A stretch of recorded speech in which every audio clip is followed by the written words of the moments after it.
Continuing from the previous episode, Cyan now holds a task card given by Sarika. The card displays not in the common language but in characters. Though we don't know the specific meaning of the task, Cyan silently evaluates while holding the task card, "It's my first mission, and it's this difficult." Cyan recalls Sarika's trust in him and grumbles about the difficulty of this task. Walking down the hallway, Cyan expresses, as if, "I'm worried that things are going to just get even harder. If she's already bossing me around like this." Suddenly, Cyan's attention is drawn to something. Each step of the hallway is being destroyed by someone. Dust and debris scatter everywhere. Cyan instinctively reacts by covering their face from the dust. Cyan silently worries, what could it be? A demonic beast got into the academy. However, it's not a demon as Cyan predicted but a huge man. With eyes red as a fierce beast, he stares directly at Cyan. He speaks to confirm, "You're Cyan Vert?" Cyan is startled by the sudden appearance of the tall man and knowing his identity. Cyan also asks in astonishment, "What? Do you know me?" The tall man confirms, of course, with a smug smile, continuing, "Magic rank 1 star, physique rank S. The Vert's youngest son, Cyan Vert." He then maintains his proud smile and introduces himself. "My name is Seth Shaharkin. I'm a newbie just like you." Seeing Seth also being a new student like him, Cyan falls into suspicion. In his mind, thousands of question marks appear as he silently thinks, "You're telling me this big-ass man is 11 years old? How? Was there a guy like that in my past life?"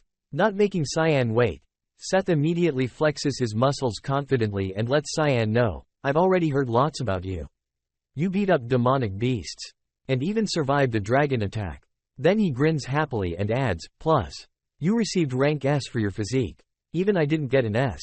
Seth then suggests Cyan to fight him. Facing a towering gym goer in front of him, Cyan recalls memories of him and silently evaluates, "I remember now, that mark on his chest. It symbolizes Sparnia." So the rumor that the Prince of the Sand got into the academy was true. Sparnia is a country in the middle of the desert that is situated east of the continent.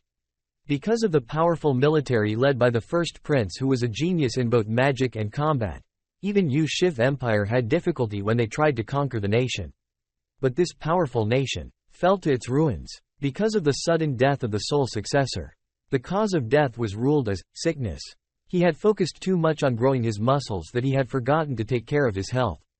Cyan reflects, "To think I'd come across him here."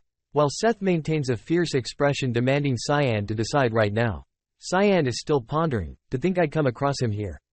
I didn't meet him like this in my past life. This is annoying. But if my memory serves me right, he's..."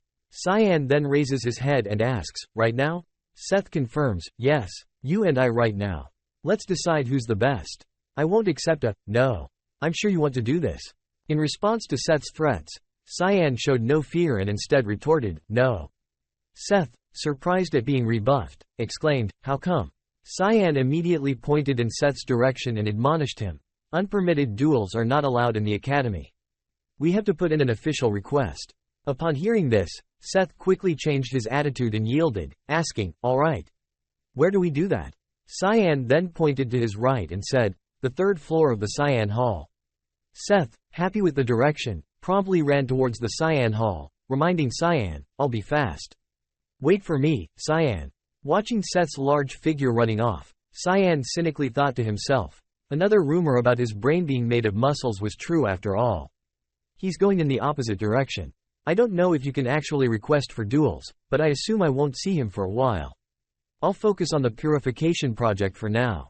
Meanwhile, in the city, specifically at the slave market, a man with a scar over his eye and carrying a sword approached another man from behind, addressing him as Zickerman. He informed Zickerman, whose full name was Zickerman Albus, that the preparations were complete. Zickerman turned to his subordinate, staring intently at him, and through clenched teeth, urged him to stop wasting time and deliver to the customers, one of whom was among the 3 wealthiest people on the continent. Despite his public image as a philanthropist, behind the scenes, Zickerman ran slave markets and bred different species. Zickerman then commanded his men, declaring, "Today will be the appearance of my life's masterpiece. Take special care of it."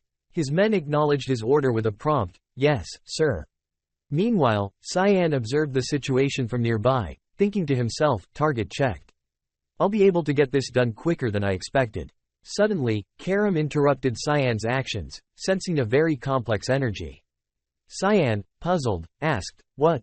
What do you mean? Though Karam didn't know what it was, she indicated that target. He's hiding something strange. At that moment, near the cages, Zickerman stood, laughing maliciously to himself, saying, You've finally calmed down. Sleep well, my cash cow. Suddenly, a red mist appeared nearby, catching his attention. He turned back, questioning, Smoke. However, in the next moment, a red light flashed, passing through him and the others. Immediately, one of his men was killed without any reaction. Overwhelmed by fear, Zickerman instinctively fell to the ground. His remaining guard, panicked, shouted, Who is it?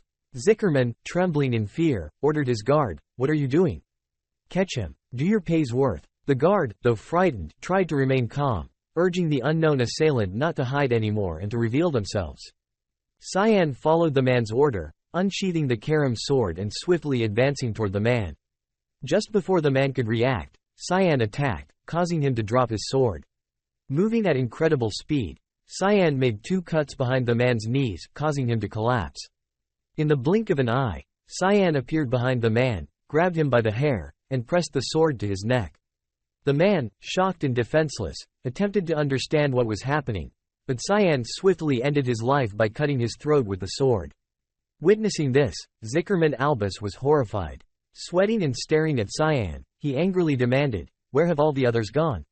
Cyan calmly replied, You'll find out soon. I'll send you to them. He then gestured to the slain guards, commenting, You sure employed a whole ton of people. Wasn't worth it, really. Trembling with fear at such threats, Zickerman involuntarily recoiled. He tried to ascertain what Cyan wanted. What do you want?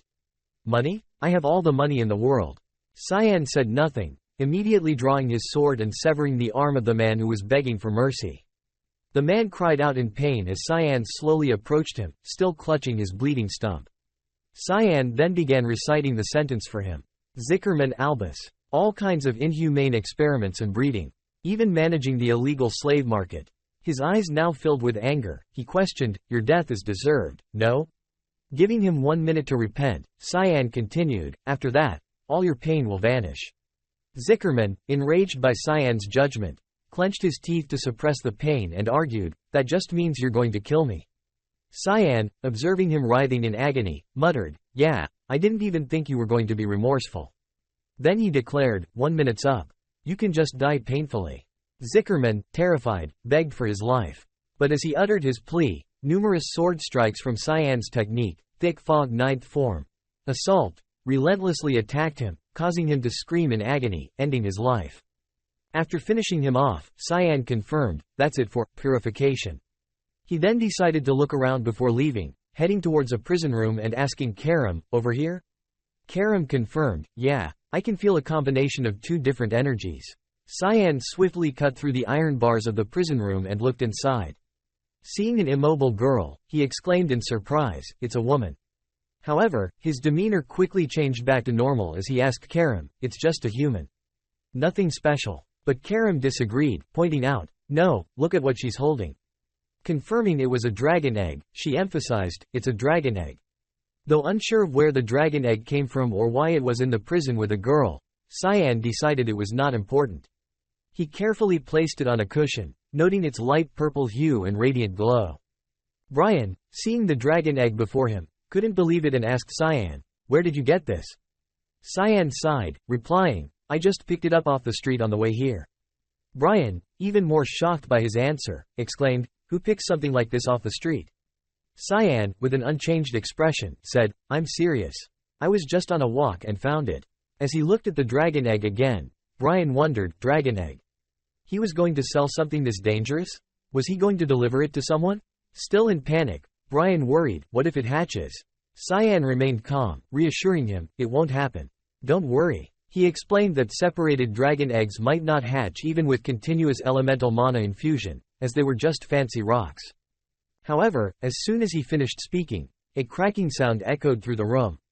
Brian's ominous prophecy had come true. The dragon egg began to crack open.